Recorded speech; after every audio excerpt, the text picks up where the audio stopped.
ప్రపంచ చరిత్రలో ఈ నాయకులు పోయి టెక్నికల్ సర్వేలు చేసుడు అనేది మొదటిసారి చూసినాం మనం. ఇక వారు కెప్టెన్ కాబట్టి వారు నడిపించినట్టున్నారు హెలికాప్టరు. వీరు వాటర్లో నీళ్ళు కలిపే ఇంజనీర్ కాబట్టి వీరి సలహాలు సూచనలు తీసుకొని ఇంకా అంతకు మించిన అదేంది ఎలక్ట్రికల్ సర్వే, ఎలక్ట్రానిక్ సర్వే ముఖ్యమంత్రి గారు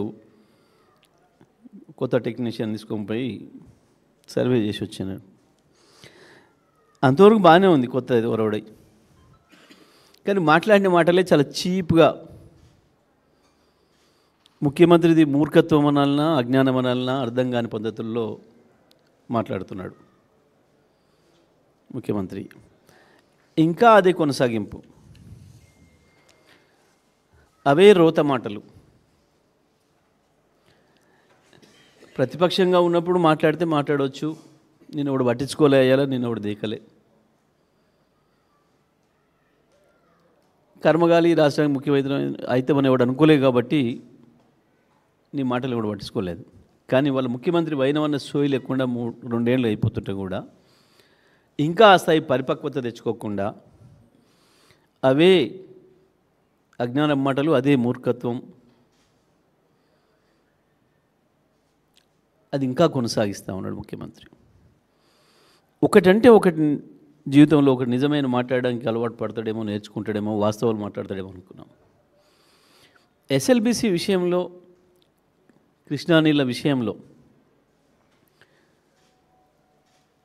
తెలంగాణకి ఏమైనా నష్టం జరిగింది, ద్రోహం జరిగింది అని అంటే అది తెలుగుదేశం కాంగ్రెస్ పార్టీలతోనే విషయం దేశానికి అంతా తెలుసు, తెలంగాణ ప్రజలకు తెలుసు, ప్రతి ఒక్కరికి కూడా. కాస్త టెక్నికల్ సబ్జెక్ట్ ఉన్న ఎవరికైనా తెలుసు. నల్గొండ జిల్లా నాశనం చేసింది, ఫ్లోరైడ్తో నడ్డి విరగొట్టింది, ఇది కాంగ్రెస్ పార్టీ అని తెలుసు. కృష్ణనీళ్ళు అట్లనే పోతూనే ఉన్నాయి,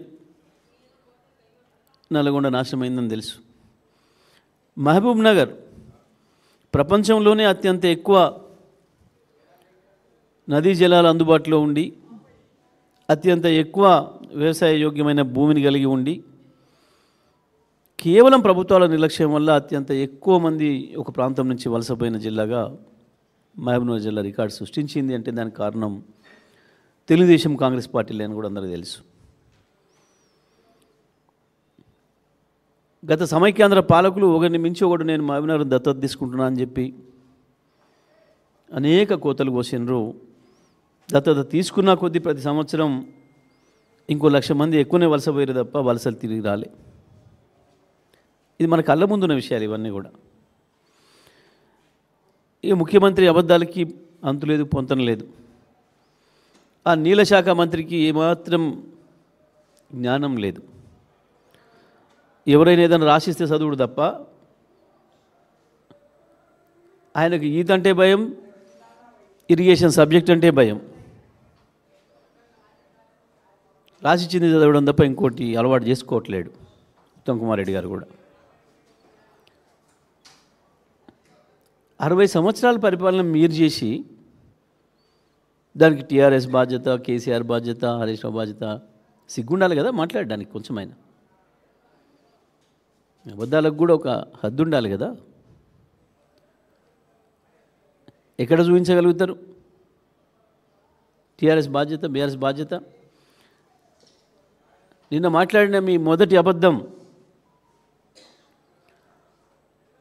కేసీఆర్, హరీష్ రావులు కలిసి